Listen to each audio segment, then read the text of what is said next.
بسم الله الرحمن الرحيم الحمد لله رب العالمين الرحمن الرحيم مالك يوم الدين إياك نعبد وإياك نستعين اهدنا الصراط المستقيم صراط الذين أنعمت عليهم غير المغضوب عليهم ولا الضالين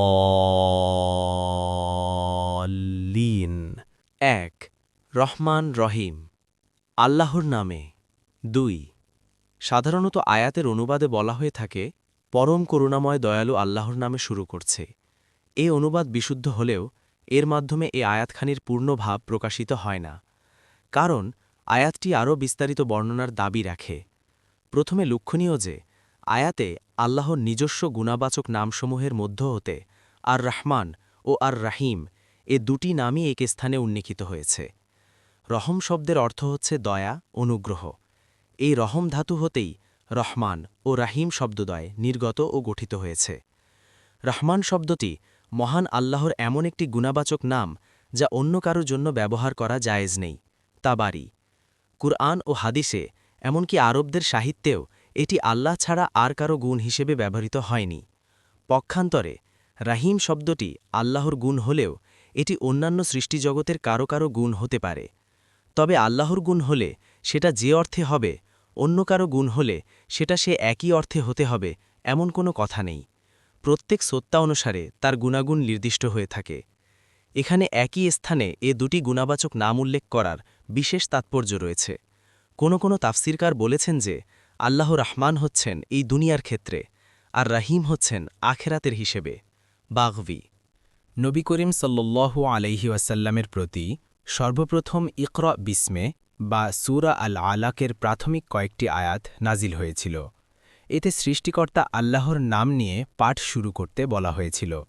সম্ভবত এজন্যই আল্লাহর এই প্রাথমিক আদেশ অনুযায়ী কুরআনের প্রত্যেক সূরার প্রথমেই তা স্থাপন করে সেটাকে রীতিমতো পাঠ করার ব্যবস্থা করে দেয়া হয়েছে। বস্তুত বিসমিল্লাহ প্রত্যেকটি সূরার উপরিভাগে অর্থ ও বাহ্যিক আঙ্গিকতার দিক দিয়ে একটি স্বর্ণমুকুটের ন্যায় স্থাপিত রয়েছে। বিশেষ করে এর সাহায্যে প্রত্যেক দুটি সূরার মধ্যে পার্থক্য সৃষ্টি করাও অতীব সহজ হয়েছে।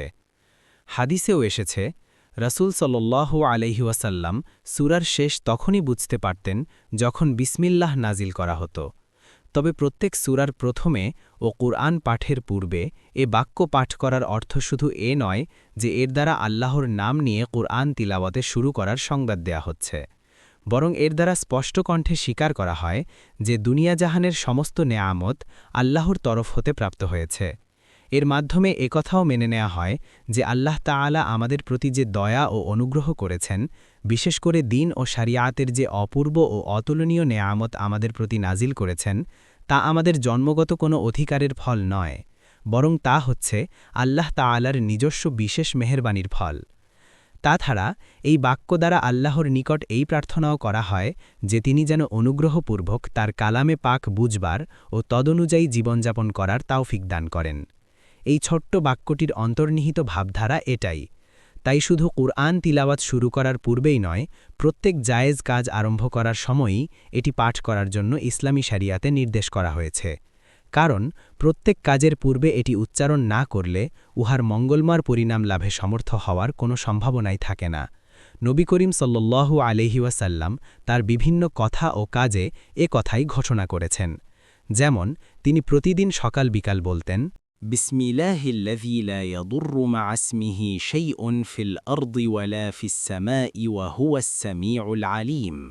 আমি সে আল্লাহর নামে শুরু করছি যার নামে শুরু করলে জমিন ও আসমানে কেউ কোনো ক্ষতি করতে পারে না, আর আল্লাহ তো সব কিছু শুনেন ও সব কিছু দেখেন।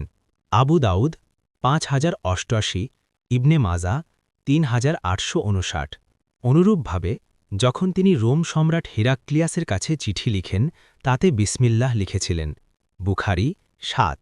তাছাড়া তিনি যে কোনো ভালো কাজে বিসমিল্লাহ বলার জন্য নির্দেশ দিতেন, যেমন খাবার খেতে বুখারী 5376, মুসলিম 2017-2022, দরজা বন্ধ করতে, আলো নিভাতে, পাত্র ঢাকতে, পান পাত্র বন্ধ করতে বুখারী 3280, কাপড় খুলতে ইবনে মাজা 297, তিরমিজি 606, স্ত্রী সহবাসের পূর্বে বুখারী 6388, মুসলিম 1434, ঘুমানোর সময় আবু দাউদ 5054, ঘর থেকে বের হতে আবু দাউদ 5095, চুক্তিপত্র বা বেচাকেনা লিখার সময় সুনানুল কুবরা লিল বাইহাকি 5/328, চলার সময় হোঁচট খেলে মুসনাদে আহমদ 5/59, বাহনে উঠতে আবু দাউদ 2602, মসজিদে ঢুকতে ইবনে মাজা 771, মুসনাদে আহমদ 6/288, বাথরুমে প্রবেশ করতে ইবনে আবি সাইবা 1/11, হাজরে আসওয়াদ স্পর্শ করতে সুনানুল কুবরা লিল বাইহাকি 5/79, যুদ্ধ শুরু করার সময় তিরমিজি 1715, শক্রু দ্বারা আক্রান্ত হয়ে ব্যথা পেলে বা কেটে গেলে নাসাই 3149, ব্যথার স্থানে ঝাড়ফুঁক দিতে মুসলিম 2202, মৃতকে কবরে দিতে তিরমিজি 1046। এ ব্যাপারে আরও বহু সহি হাদিস এসেছে। আমার কোথাও কোথাও বিসমিল্লা বলা ওয়াজিবও বটে, যেমন জবাই করতে বুখারী 985, মুসলিম 1960। যেহেতু মানুষের শক্তি অত্যন্ত সীমাবদ্ধ, সে যে কাজই শুরু করুক না কেন তা যে সে নিজে আশানুরূপে সাফল্যজনকভাবে সম্পন্ন করতে পারবে এমন কথা জোর করে বলা যায় না। এমতাবস্থায় সে যদি আল্লাহর নাম নিয়ে কাজ শুরু করে এবং আল্লাহর অসীম দয়া ও অনুগ্রহের প্রতি হৃদয় মনে অকুণ্ঠ বিশ্বাস জাগরুক রেখে তার রহমত কামনা করে, তবে এর অর্থ এই হয় যে সংশ্লিষ্ট কাজ সুষ্ঠুরূপে সম্পন্ন করার ব্যাপারে সে নিজের ক্ষমতা, যোগ্যতা ও তদবির অপেক্ষা আল্লাহর অসীম অনুগ্রহের ওপরই অধিক নির্ভর ও ভরসা করে এবং তা লাভ করার জন্যে তাঁরই নিকট প্রার্থনা করে।